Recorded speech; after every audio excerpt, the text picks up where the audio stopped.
Salam sejahtera penuh damai, pemirsa Dhamma TV dimanapun Anda berada. Senang sekali saya Satna Dewi bisa menjumpai Anda kembali dalam acara Manage Your Mind. Kata kunci kita adalah mind it's not everything, bahwa batin bukan segala-galanya, but everything is from mind. Tetapi segala-galanya berasal dari batin kita. So, manage your mind. Baik pemirsa Dhamma TV, kita pada kali ini kedatangan tamu yang luar biasa dan jarang sekali bisa hadir di Dhamma TV dalam acara MBM. Maka kita akan sapa dulu siapakah beliau-beliau ini. Baik, yang pertama adalah Eyang Tati Hajar. Beliau berusia 86 tahun, seorang organisator dan penggagas dari Batik Kendedes Prajna Paramita. Baik, kita sapa dulu. Apa kabar Eyang Tati? Puji Tuhan, selalu sehat. Iya. Hari ini kita akan ngobrol-ngobrol ya bersama siapa? Bersama Bante Dhamma Subbo. Apa kabar Bante Dhamma Subbo? Nama budaya. Terima kasih. Dari mana aja nih Bante? Kok kayaknya baru sekali ini ke Malang nih? Yang terbaru ini baru dari NTT. Oh, dalam rangka apa itu? Dalam rangka perjalanan Waisak. Waisaknya? Jadi, ya. kalau dulu kita waktu masih kecil dapat cerita namanya atau nyanyi dari Sabang sampai Merauke, dan dulu kita cuma janji tapi belum dapat bukti. Ya. Artinya sekarang saya tidak hanya janji tetapi sudah dapat bukti. Saya sudah membuktikan sendiri, menginjakkan kaki sendiri di bumi Sabang dan bumi Merauke. Iya. Dalam tempo perjalanan masa Waisak ini. Jadi saya Waisak dari Aceh dan Sabang, kemudian melintasi ke Kalimantan, ke Jawa, lalu ke NTT, Ya. kemudian ke Papua. Merauke. Sehingga saya tidak hanya cerita tetapi rasa. Tidak hanya janji tetapi bukti. Perbuatan. Iya, iya. Iya Bante, pada kesempatan kali ini kita akan membahas tentang mendem jero mikul dhuwur. Ya. Menurut Eyang Tati, apa yang dimaksud dengan mendem jero mikul dhuwur ini? Toto Kiromo Boso, ini bahasa Jawa ya Jeng ya. Mendem jero itu menanam yang dalam. Ya. Mikul dhuwur itu memikul sampai tinggi. Ya. Itu adalah diibaratkan dan diharuskan bagi seorang itu bisa mendem jero mikul dhuwur, karena anak itu bisa membawa nama baik dirinya untuk menghormati orang tuanya, sehingga orang tua itu selalu mempunyai rasa kebahagiaan bila mana anaknya itu budi pekertinya, toto kromonya, unggah-ungguhnya. Seperti kita pada dasarnya bangsa Indonesia itu selalu mempunyai akhlak karakter yang mulia. Jadi dikehendaki adalah anak itu bisa membawa nama baik orang tua. Saya kira itu yang disebut Iya. mendem jero mikul dhuwur. Bante, pada kondisi yang sekarang, mungkin Bante dari Sabang sampai Merauke menemukan bagaimana sebenarnya karakter dari anak bangsa. Apakah bisa seperti ini Bante? Kita itu di dunia masa kini, kalau saya rasakan di mana-mana, perjalanan saya dari Sabang sampai Merauke, kemudian saya merasakan di tengah pergaulan segenap lapisan, Ya. ada yang lost, ada yang hilang, yaitu tetua. Ya. Dan yang banyak sekarang ini ketua. Pada tetua beda dengan ketua. Apa bedanya? Kalau tetua adalah orang yang dituakan. Ya. Seperti ibu, ini orang yang dituakan, itu jadi tetua. Fungsinya apa? Menjadi teladan, menjadi panutan, menjadi papan pitakonan, menjadi sandaran lahir batin. Ya. Inilah fungsi para tetua. Karena itu orang tua-tua ini ditunggu-tunggu kedatangannya, didengar suaranya, ditiru perilakunya, diikuti petunjuknya. Iya. Itulah tetua. Maka kedatangannya ketua itu menenteramkan, menyenangkan, menenangkan, menyehatkan, menguatkan. Maka beda dengan kedatangan ketua. Kadang-kadang kita kedatangan ketua malah was-was. Dan sekarang ini yang banyak adalah ketua. Ketua partai saja berapa, ketua organisasi berapa. Iya, iya. Nah, karena itulah kalau yang namanya mikul dhuwur mendem jeru, ini memang idiom atau kata-kata inti pada zaman lama. Orang tua-tua dulu itu, para tetua itu, dia yang penting-penting berbicara, bukan yang penting bicara.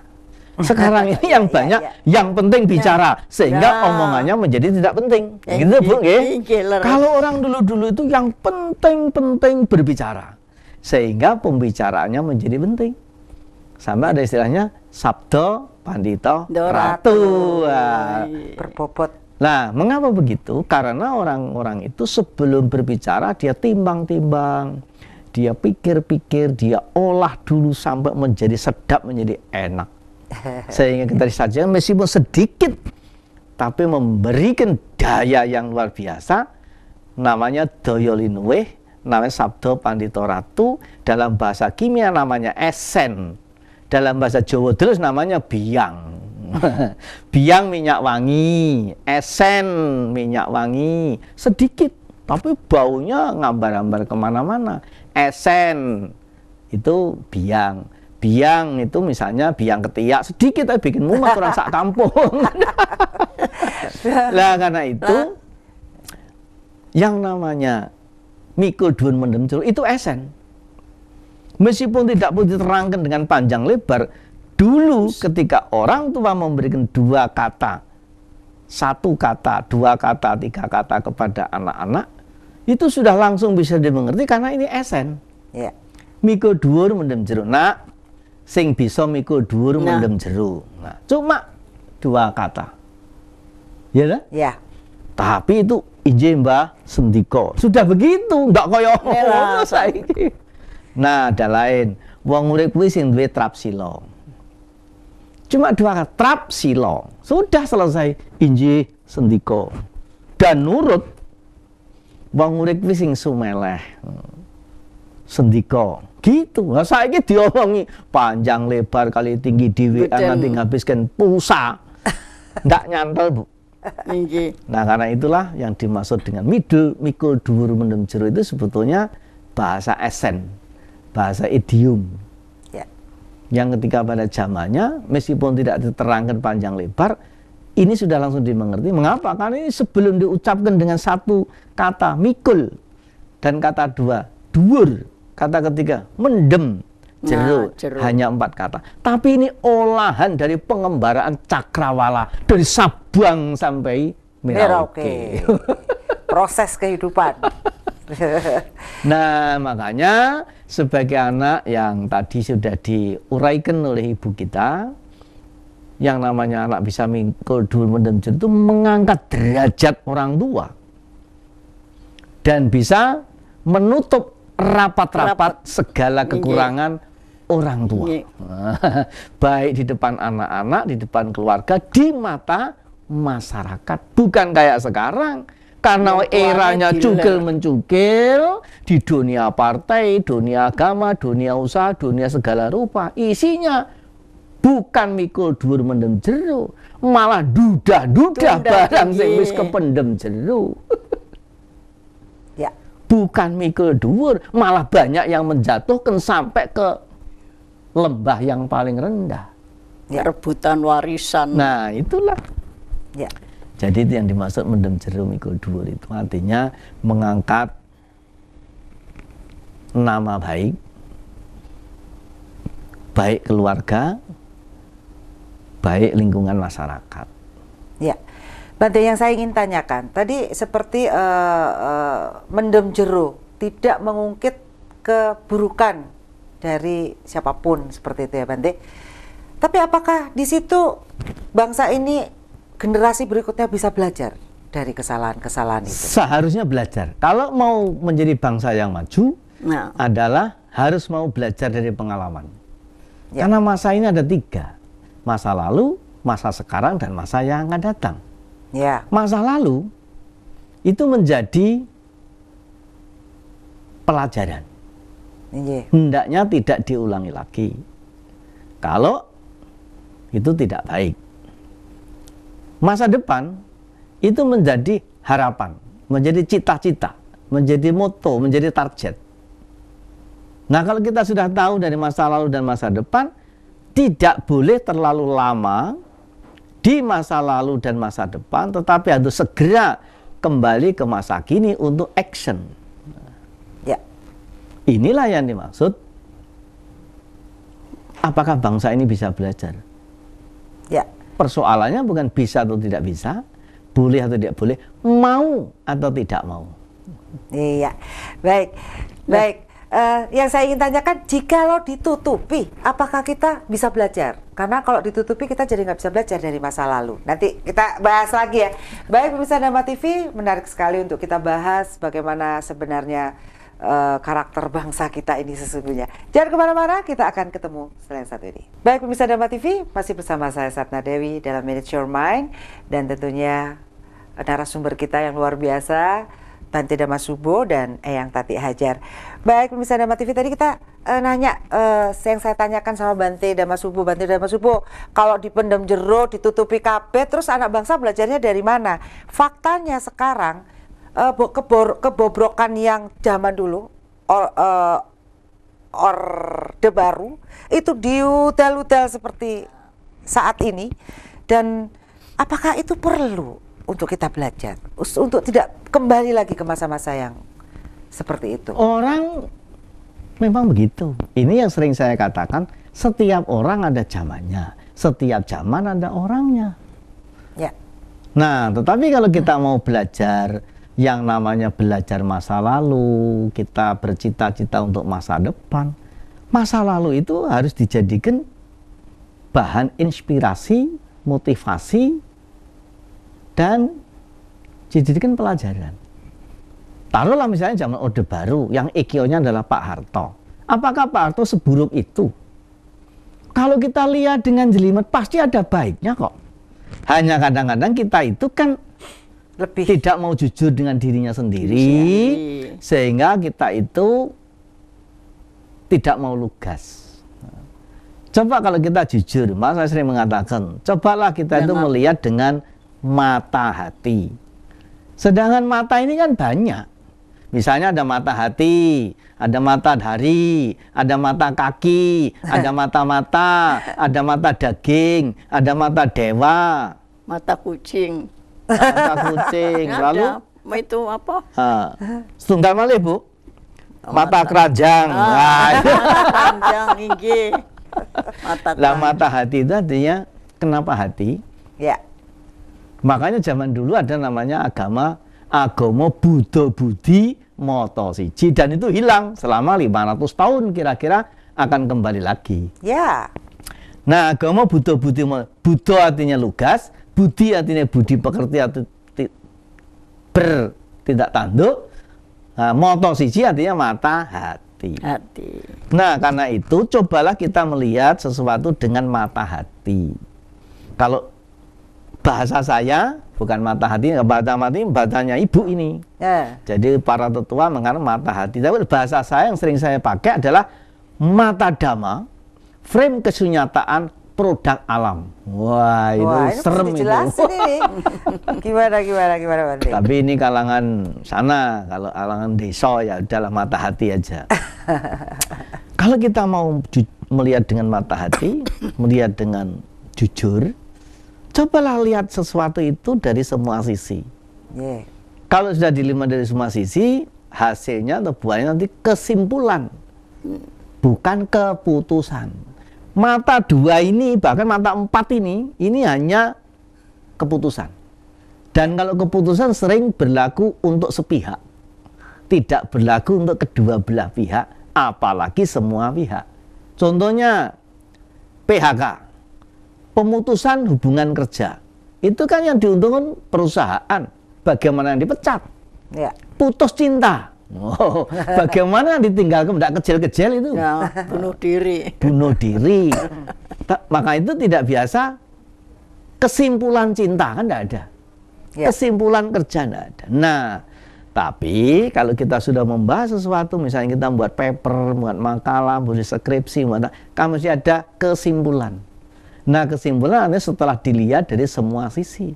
Karena itu kalau kita melihat dengan mata hati, melihat dengan mata kacamata dhamma frame kesunyian produk alam, artinya melihat sesuatu itu dari semua sisi. Ya. Dari muka, belakang, kanan, kiri, atas, bawah, sudut sana, sudut sini, semua dilihat. Nanti hasilnya kesimpulan, ternyata sejelek-jeleknya itu Masih kalaupun ada baik. dilihat dengan mata hati ternyata ada Masih baiknya. ada baiknya. Sebaik-baiknya itu kalau Masih dilihat dengan mata hati Masih ternyata ada ada jeleknya. Sekurang-kurangnya itu ada lebihnya. Selebih-lebihnya itu ada kurangnya. Karena itu saya juga menawarkan. Dan saya sudah rasakan.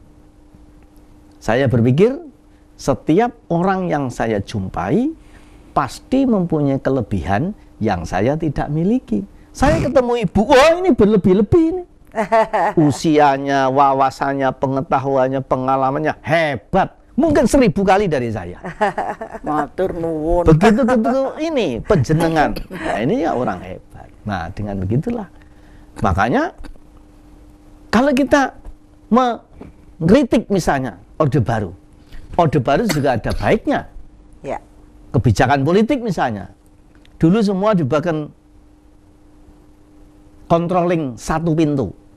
Sehingga pemerintah, masyarakat bisa dituntun, bisa diajak melihat sesuatu itu dengan satu kebersamaan namanya satu pintu. Nah sekarang ini pintu apapun dibuka. Buka, inggih. Apa nggak cilaka ini? Ya.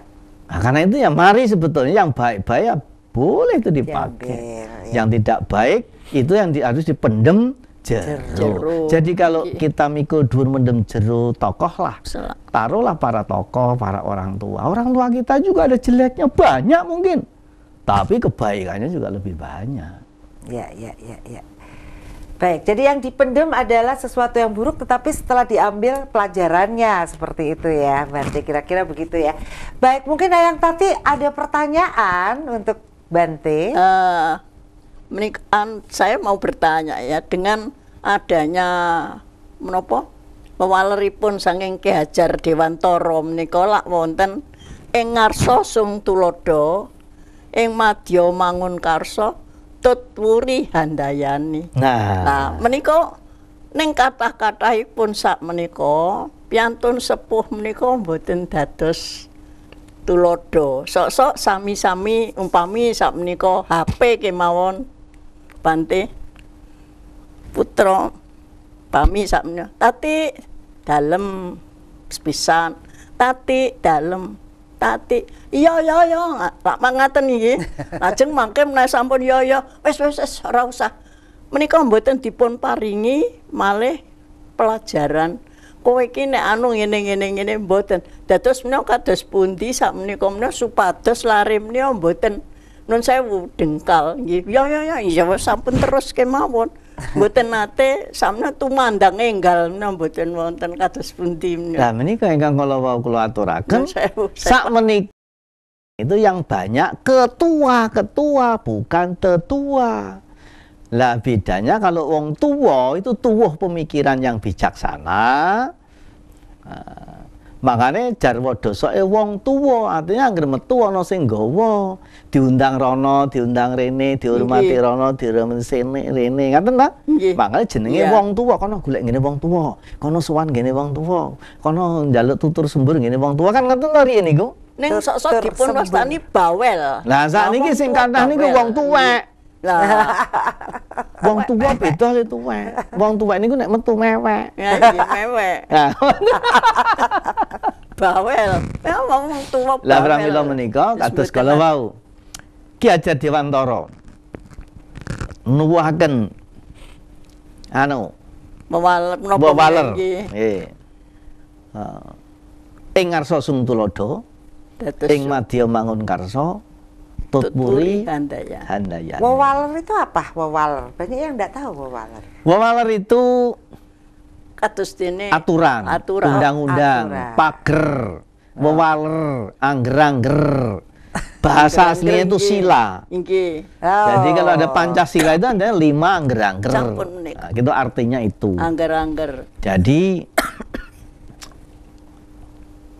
yang namanya ing ngarsa sung tulodo itu harus dibacanya dari belakang, bukan dari depan. Jadi ini ada MD, DM-nya.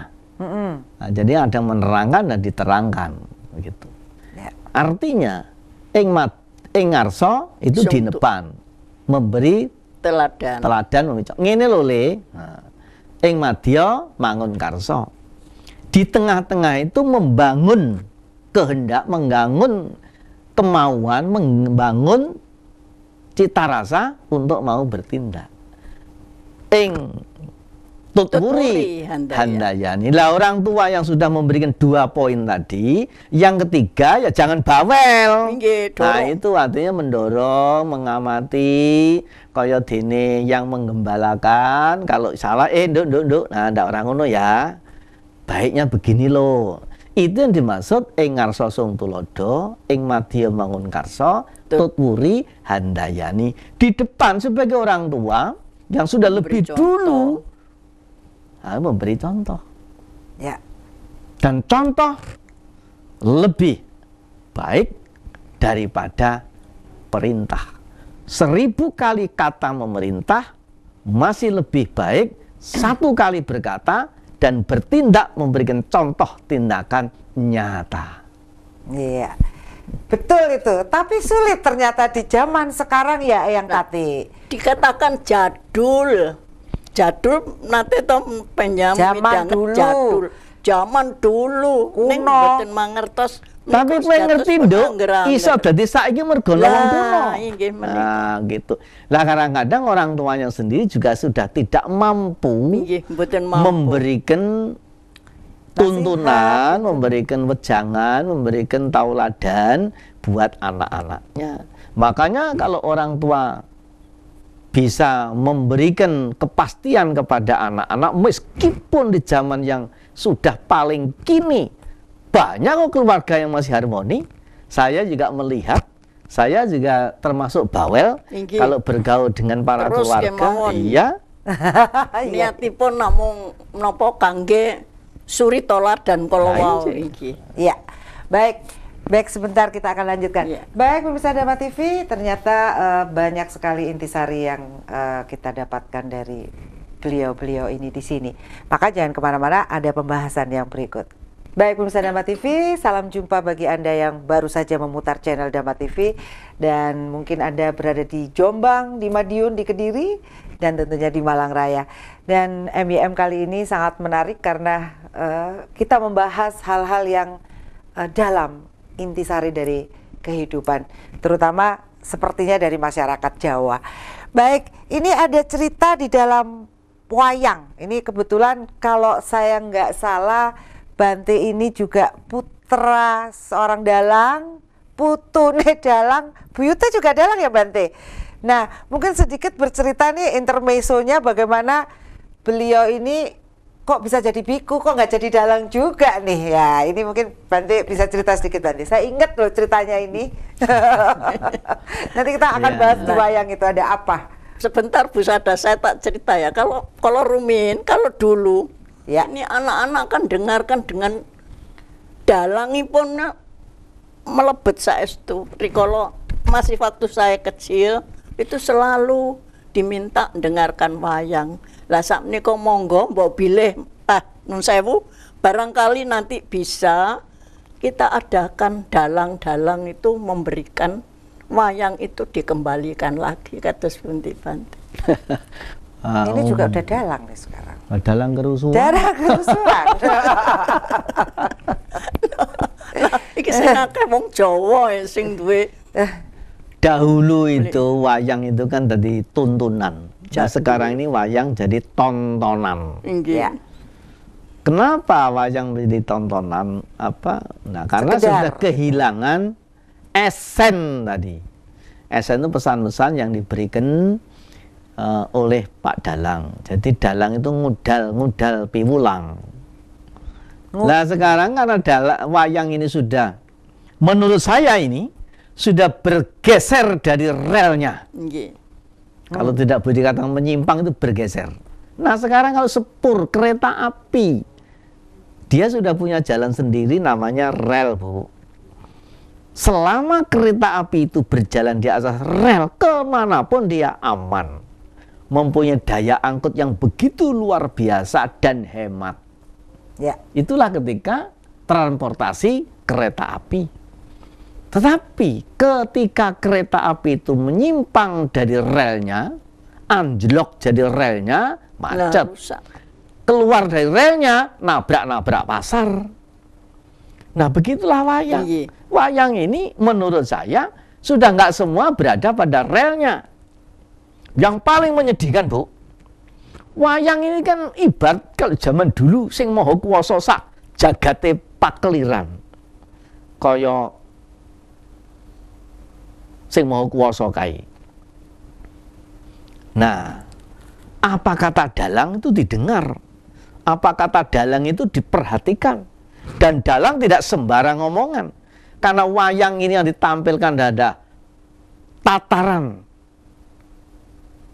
peradaban menengah ke atas, maka wayang itu menggunakan parama sastra, kata-katanya terpilih, yang terhormat, yang santun, yang terpuji.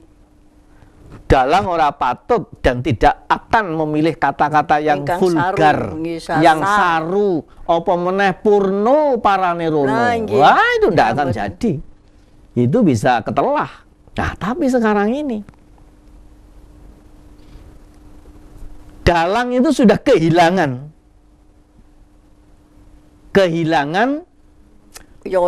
fungsinya. Fungsi yoni. Kalau boleh dibilang yoni.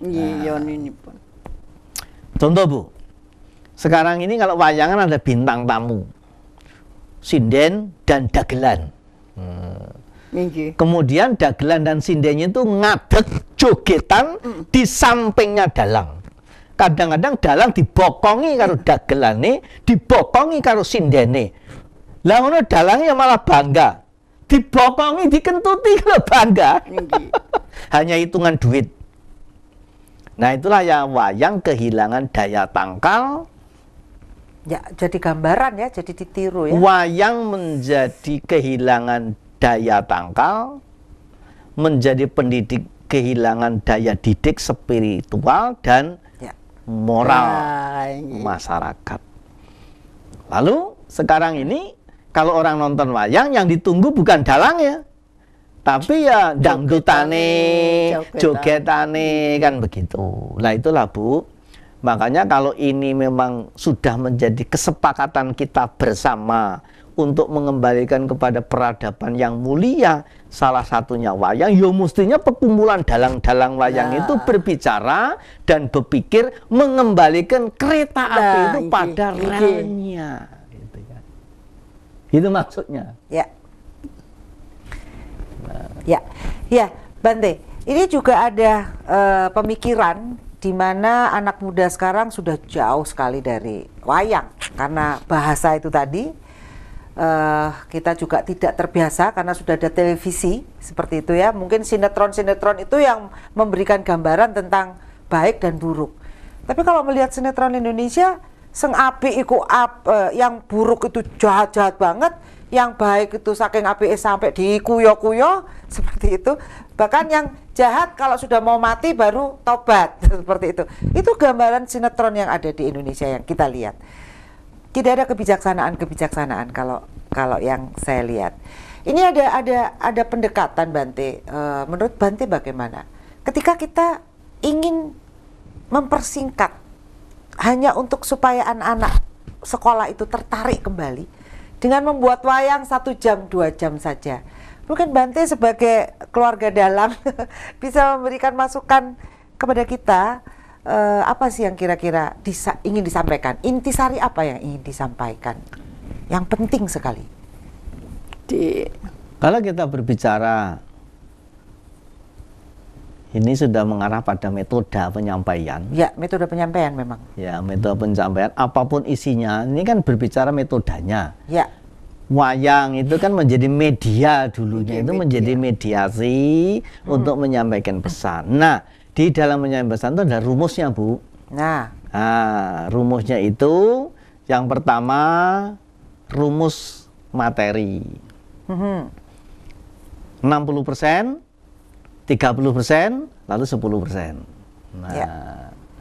Artinya 60% inti materinya itu mau menyampaikan pesan tentang apa? 60%. 30% itu fashion. Hiburannya, fashionnya. Lalu 10% ini pendukungnya. Ini harus jelas dulu. Nah, sekarang kalau kita bicarakan dengan masalah istilah yang teknis, yang pertama ada informatif, yang kedua adalah persuasif, yang ketiga itu rekreatif. Apa artinya informatif? Kita memberikan informasi tentang sesuatu. Ya. Dan ini porsinya 60%. Nah, yang kedua persuasif, itu adalah mendorong agar setelah mendapat informasi itu mau melakukan. Itu porsinya 30%. Ya, ya. Maka dalang itu dulu menjadi panutan, ditiru dalang, lakunya Pak Dalang. Lah tapi serta sekarang ini dalang gelaris rabineh, lah piye coba? Dari dulu. Nah, iya Bu. Padahal dulu ini main dalang, tangga apa poso sik Bu. Nggih. Ngebleng minimal 1 hari 1 malam. Wonten sesajen. Terus ono sejajene gitu dulu itu. Nah, dengan perilakunya yang begitu itu, artinya penonton masyarakat luas meniru dalang, ben suaranya didengar, maka dia saurunge ngomong kuwi menengke ati, bentuke puasa. Jadi dulu iki dalang iki poso sik ora kok saiki. Ngarep dalang kono botol-botol ben semangat, piye kuwi. Ya. Nah, yang ketiga adalah rekreatif. Rekreatif itu artinya menghibur. Karena itu dalang harus kaya dengan lelucon yang mendidik, yang menghibur. Artinya apa? Agar setelah mendapat informasi yang 60% tadi keilmuan, lalu dia mempunyai semangat 30% untuk melakukan, ada 10% hiburan. Artinya dia melakukan dengan senang hati. Makanya macul. Nah, nanti terus leren, rokokan, wedangan waktunya 10%. Lah kalau wedangannya 60%, lah macul ada dadi kan. Lah begitu Bu. Jadi ini juga kaitan tadi. Ya. Ing madya ing ngarsa sung tulodo, ing madya mangun karsa, tutwuri handayani. Lah sekarang lho Bu, kene dalang sing dipuja-puja, sing dipuji-puji, kene wong jogetan, dek ngawur, kadang-kadang bahasanya juga sebuah bahasa yang vulgar, yang sebetulnya menyedihkan. Masa begitu mendidik? Nah inilah Bu, jadi ini yang kehilangan esen, kehilangan daya. Sebetulnya wayang tetap wayang, tetapi sekarang ini bergeser posisinya, beralih fungsinya. Kalau dulu dalang itu tertinggi, terhormat, tersendiri, sekarang ini sudah di bawah bokonge dagelan dan bokonge sinden-sinden sing apek kae. Kira-kira gitu. Kok bokong itu gak enak banget ya? Lah apa ya? Ya melok omongin dalang pisan lah. Nah gitu ya. Aduh, memang keturunan dalang jadi mendalang ini ceritanya. Mungkin yang tadi ada pertanyaan yang lain yang tadi. Sak menika, maaf, jalaran kawula biasa ngangge bahasa Jawi. Oke. Wong Jawa ora Jawa iki kok prasaku Nggih, sami-sami. Jawa ora Jawa. Kalau bagaimana sekarang untuk mengembalikan supaya ada juga yang membantu memberikan karakter building tinggi akhlak ini tadi lewat hiburan. Nah, hiburan kan satu-satunya mungkin wayang itu bisa masih longko. Lah dalang-dalangipun niku sampeyan wonten kados dene pelatihan, wonten kados dene menapa ingkang negor ngaten dados wonten suluhipun malih supados kita menawi taksih sosok menawi nggadahi manah awake dhewe iki lak padha karo wayang. Lah nggih to. Ya. Awake dhewe iki lak padha karo wayang, ana sing nglakokno. Lah mestenipun menawi kita menawi kados wayang, lak wonten ingkang nglampahaken ingkang sae. Terus menika kados pundi Bante kawula nyuwun. Ya, baik, kita akan lanjut. Baik, misalnya Bernama TV, pertanyaannya dalam bahasa Jawa, mungkin sebagian juga tidak mengerti bahasa Jawa, nanti kita ulang ya Bante ya pertanyaannya. Baik, kita akan ketemu setelah yang satu ini. Jangan kemana-mana. Baik, Bernama TV, sampai di segmen terakhir pembahasan kita tentang mendem jero, mikul dhuwur, dan kita kembali ke Bante Damasubo untuk menjawab pertanyaan dari Eyang tadi. Gimana tadi Bante? Ah iya. Pancen bahasa Jawa itu kaya makna dan sedap dirasa. Bukan karena putranya dalang ya? Bukan ini Bu, apalagi piantun seusia ibu, ya itu masih mengalami bagaimana pada zaman Jawa belum kehilangan kejawaannya. Nah, sekarang ini Jawa sudah ora Jawa. Pada Jawa itu artinya beneh. Artinya ora Jawa iso ora beneh. Ngoten to riyen niku. Ngene lah. Nah, iya. Mangane wong biyen niku nyimpang titik ini. Engko dik ana neh apa ora? Wong tua-tua biyen niku tak pesen to Bu, ngene, nak sing hati-hati. Nek kowe kabeh ora ngati-ngati, kowe bakal ketemu sing zamane zaman elaelo. Wong Jawa kari separo, Cina kari sejudo, Londone gila-gilo. Nah, artinya apa? Nanti buat segmen lagi. Oh iya, nanti berikutnya ya. Itu tadi ya segmen berikutnya. Aku yang harus ngasih cover nih. Tagih nanti. Iya. Nah, sekarang pertanyaan, bagaimana mengembalikan? Ini harus pertama ada kesadaran kolektif, Bu. Jadi kesadaran kolektif itu apa ya? Kesadaran kolektif itu apa ya? Kesadaran bersama. Keprihatinan bersama. Keprihatinan bersama, kesadaran bersama. Kalau semua sudah mempunyai kesamaan, akan memuara ke satu titik, dan titik inilah yang akan bergerak. Karena kalau bergerak masih banyak titik, itu tidak punya kekuatan yang memusat. Ya. Itulah sebabnya saya juga mengatakan, Bu, di Indonesia ini punya 5 titik kekuatan. Ideologi, kesetiakawanan bentuknya kebangsaan, caranya berbahasa, yaitu bahasa kesatuan. Yang keempat ini adalah kearifan lokal, namanya budaya, kebudayaan kearifan lokal.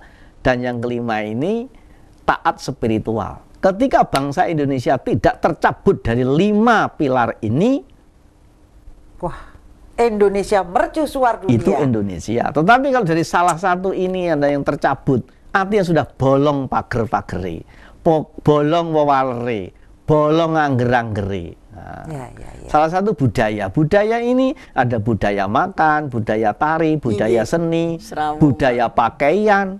Lah sekarang kalau wong Jawa hilang separuh, wong Jawa kali separuh, mungkin juga salah satu budayanya budaya pakaian. Sekarang yang masih podo berbudaya pakaian Jawa, pakai konde, pakai kebaya, pakai kemben kutu baru, gawe setagen, gawe jarit sing wiron, tinggal piro?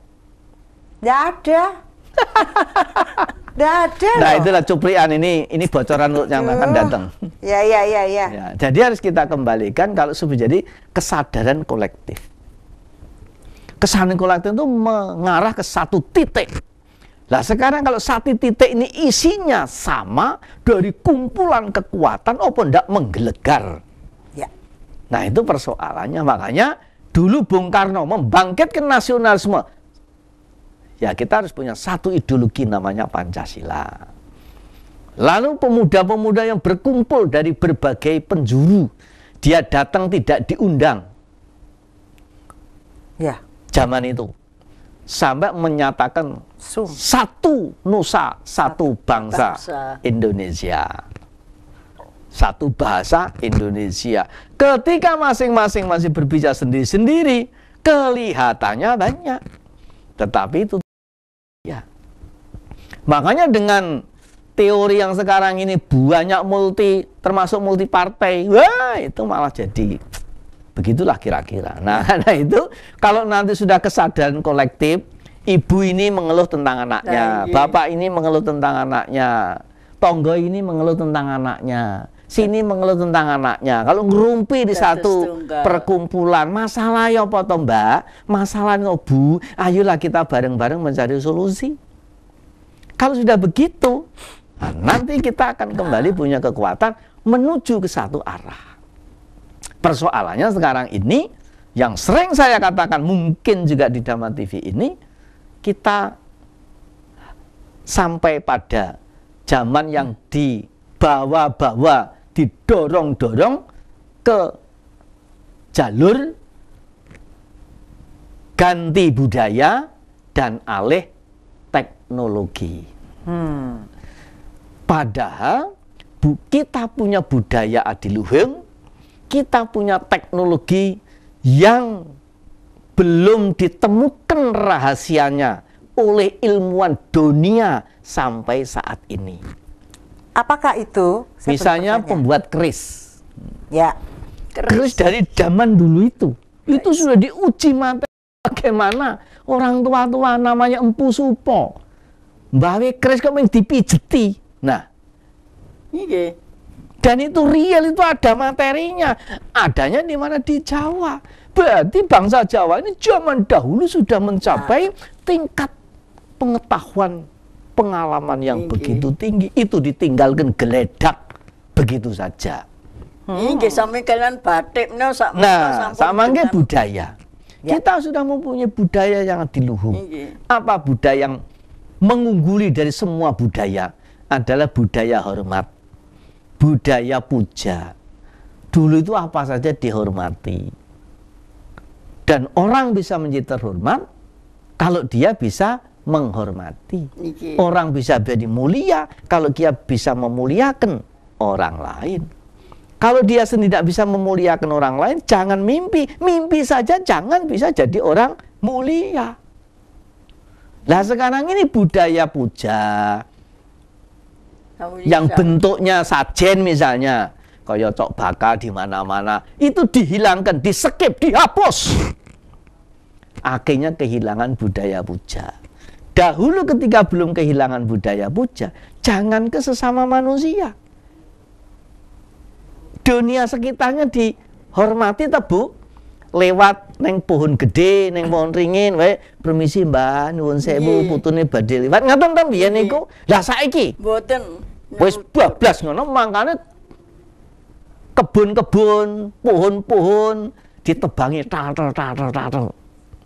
Akhirnya pada gundul dan banjir.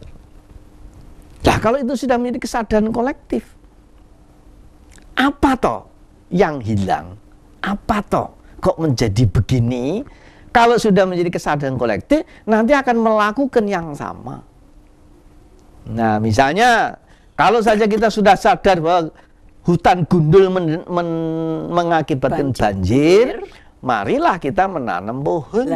Kalau ini sudah menjadi kesadaran bersama, tujuannya adalah menjaga, maka kalau sudah ditanam, dijaga sama-sama. Bukan satu nanam, satu nyabut.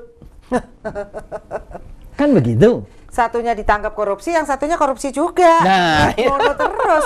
Kata tumbuh hilang berganti ternyata kelakuannya. Nah, seperti itu. Nah, itulah jadi kalau sudah begitu. Dan ini peradaban di mana-mana ada, Bu. Karena ini siklus. Siklus itu akan menjadi berulang. di satu peradaban, Bu, ada peradaban yang makmur. Saking makmurnya sampai lupa membina diri, membina anak-anak. Begitu tidak terbina, menurun sampai titik nadir yang paling rendah.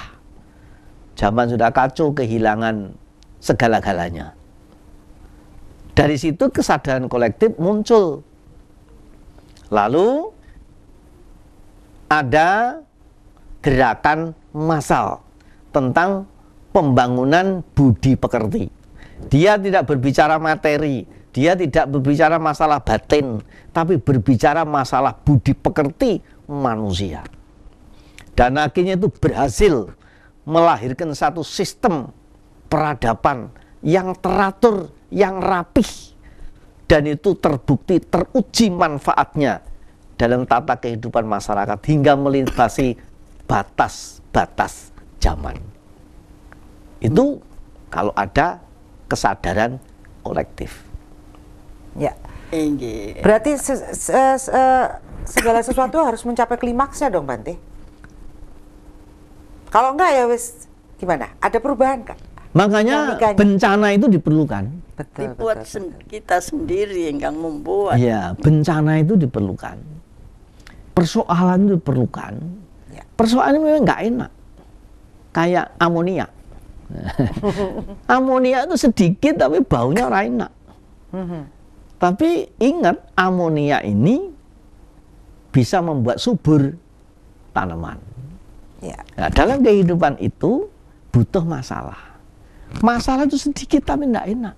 Tapi dengan adanya masalah itu akan mendorong, memunculkan, menumbuhkan daya upaya untuk menyelesaikan masalah itu. Makanya dengan masalah orang menjadi cerdas, menjadi pinter, menjadi kreatif.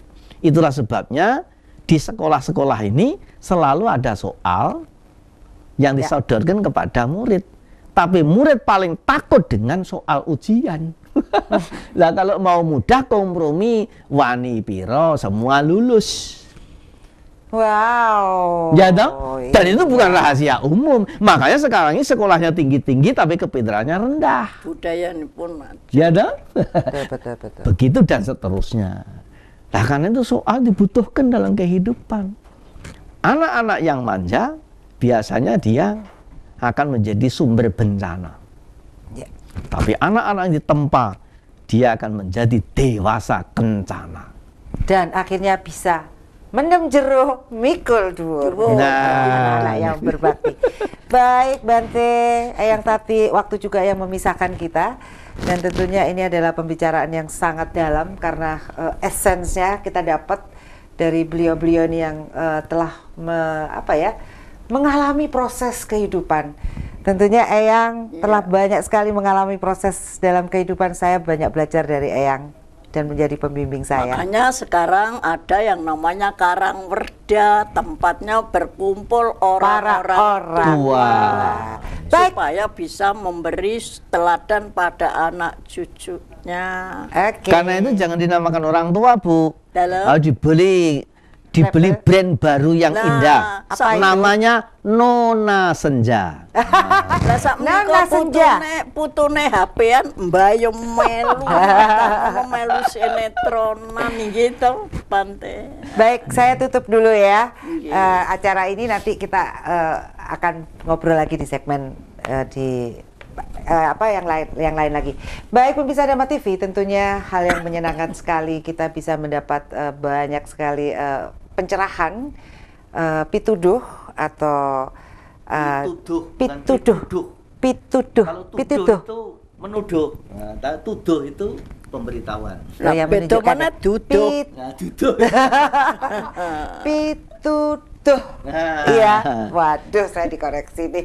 Pituduh dari pini sepuh atau tetua, ya Bante, tetua, sehingga kita harus, kalau menurut saya kita wajib menghormati para tetua yang telah berproses di dalam manis, asam, pahit, garamnya kehidupan, sehingga kita tidak kehilangan tujuan di dalam kehidupan ini.